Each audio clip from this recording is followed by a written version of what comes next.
Well, ladies and gentlemen, Candy Owens is continuously doing it, isn't she? I mean, when I say doing it, I'm talking about Holocaust denialism, lying, and spreading things that you probably shouldn't be spreading to a very large audience because a lot of it happens to be false and egregious. And when we're going back to the Douglas Murray of what are you feeding or what are you watering and why are you watering it, it's quite clear what Candace Owens is actually watering, isn't it? She's watering hate.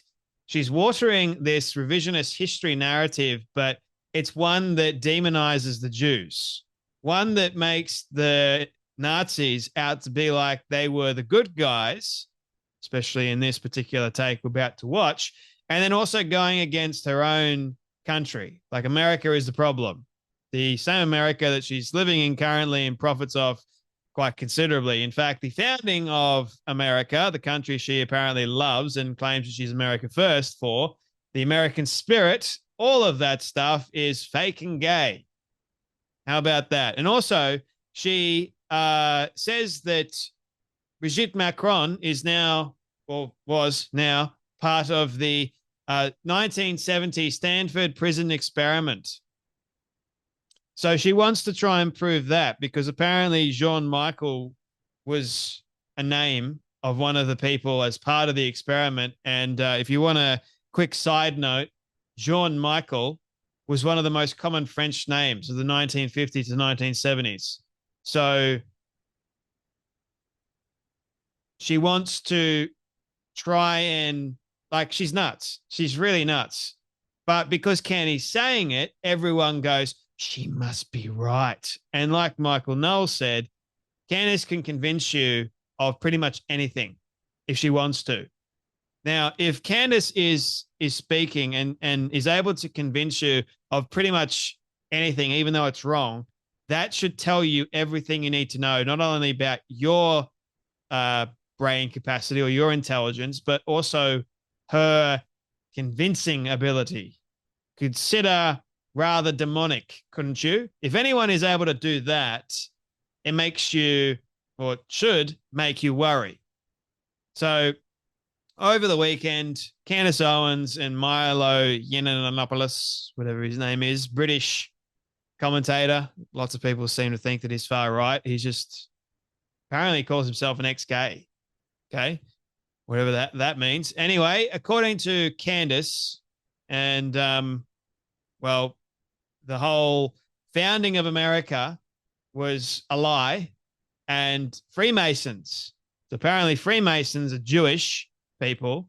They came over to America to try and found America on Jewish principles and Jewish behavior and everything else like that. So not Christian values, no, Jewish. The Freemasons were responsible for everything. Have you ever heard something so crazy in your life?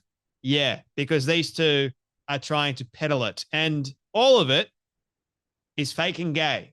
Have a watch of this. I think this is how this country was founded, on a trumped up Reddit libertarian hissy fit that was not really all it was cracked up to be, but was the basis for a destructive and a self-harm story, a founding mythology of a country that ripped out the natural system of government that is supposed to obtain over men on earth and pulled God out of the system too. Is this my British coming out? I know. No, I'm gonna. There is something a little similar about the way this country was founded to what you're talking about, which might suggest why this country is so vulnerable and so is so susceptible to precisely this kind of psychological and political warfare, because it is how the nation knows itself. How it was born was in a fit of injustice that was corrected by a few brave men taking a stand. That's the whole story of America. Okay, so I'm interested now because this is going to bring us right into the occult and what they actually believe in, because you're right. The founding of America is an absolute myth. Mm-hmm. I'm actually reading a book. supported by the French. But hold on. What is the book that I'm reading? The Secret Founding of America. I'm reading a book and it's basically just blowing my mind, and it's telling me that everything you think you know is completely false. But when I was in study with some priests, they sort of pish-poshed me. I was in England studying with some priests, and they were just sort of like, everything that you Americans think you know is so foolish. Like, America was obviously founded by Freemasons. And now I'm really understanding, like, yes, you had these Freemason lodges that came over, the Scottish Rite, B'nai B'rith, and they were the reason behind the Civil War. They were the reason, but they were literally fighting for control of America. And the way that they do this is very similar to what we're seeing today. There's this kind of mainstreamed lie. I mean, if you ask Americans, oh, it was just the tea tax was too high. And this is what we did. We started throwing it out in the harbor, and we said, we're ready to go to war. Now that I say it, it sounds so stupid. Sounds kind of dumb, don't it? Sounds kind of dumb. Basic. Like, I know it was a couple hundred years ago, but people were people. What? How much does this tea cost? Oh, no. Paul Revere, the British are coming. It's actually Just stop. So childish. And it's gay. It's gay. It's gay. It's gay. Yeah. The founding of America, believe it or not, was on Christian values. They didn't pull God out. They put God in, believe it or not. So what Michael Yiannopoulos was talking about, it's fake and gay, people. Guy's a nut job, and Candace actually agrees with him. This, once more, revisionist history look. But millions of people will watch this and go, yeah, they're right. Yeah, Freemasons, they were on top of everything. They removed God out of it, and they try and replaced it with Jewish values.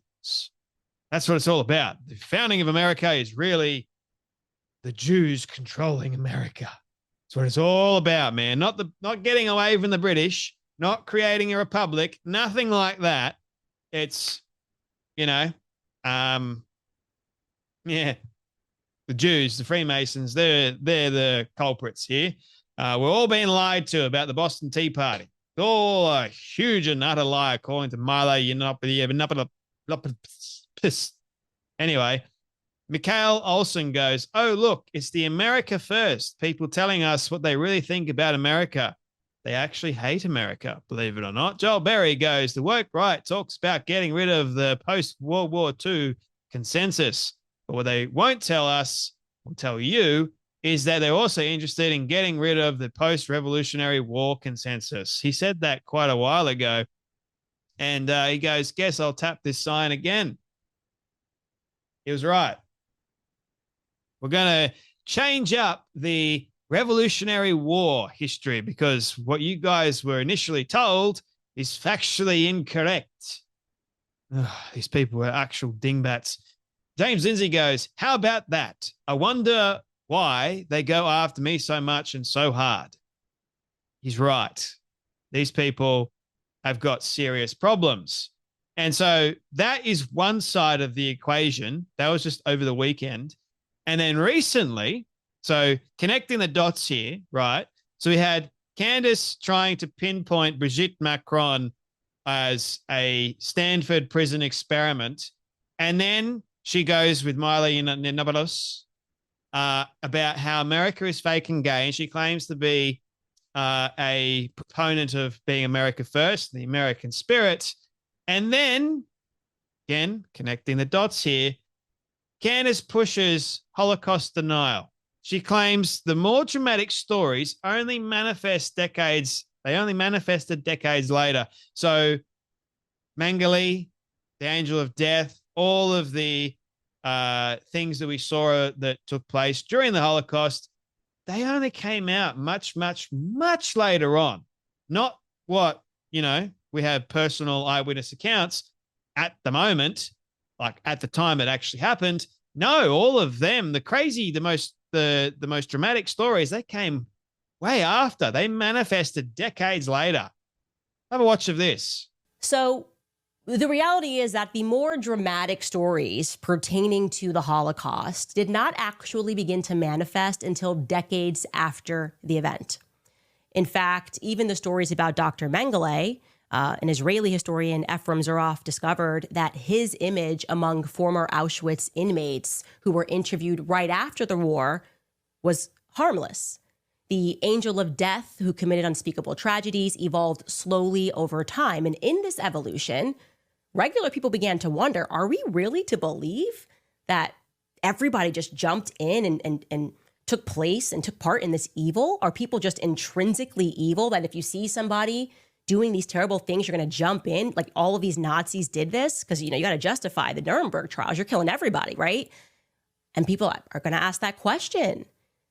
Is it possible that a person who has never harmed an individual in their entire life can radically transform into a monster? Is there a quiet monster that lives inside of all of us? Well, Philip Zimbardo at Stanford University set out to prove that, yeah, in the right environment, very quickly, people are going to do unspeakably evil things if everybody else is doing it. You get down here and do 10 push-ups. 2, 3. Fake and gay. The entire experiment. It's not just the experiment that's fake and gay. So was the moon landing. You might not be ready for that. I'm sorry, you guys.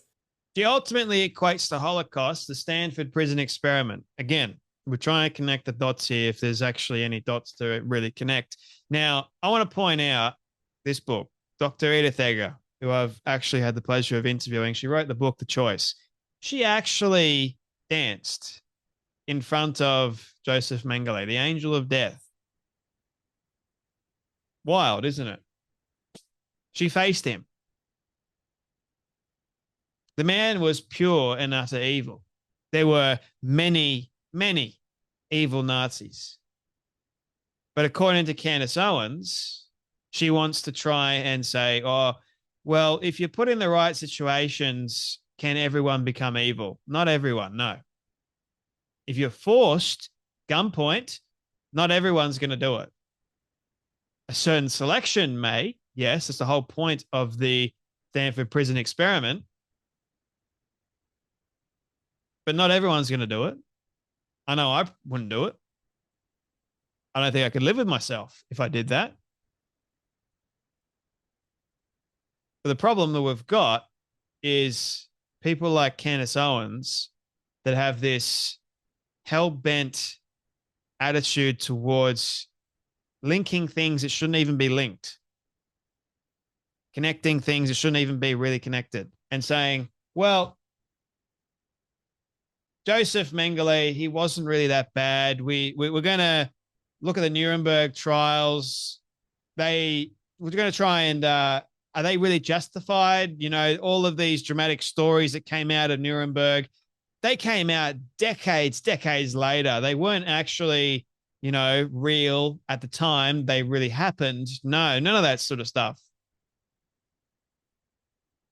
Because you're killing everybody, right? Like that's the whole, apparently in Nuremberg, you're killing everyone that did the wrong thing. They didn't, by the way, just select few. And there's punishments for doing the wrong thing. But according to Candace, I really don't know why people listen to her. I mean, I get that she's got a very provocative nature, but I'm trying to figure out why so many people love her. It's kind of wild to me just how many people actually love this woman, even though she's spreading so many lies, so many dangerous and egregious lies. When you go full Holocaust denial, yeah. Anyway, that's enough from me, but you guys take care, be blessed, and I'll see you all in the next video.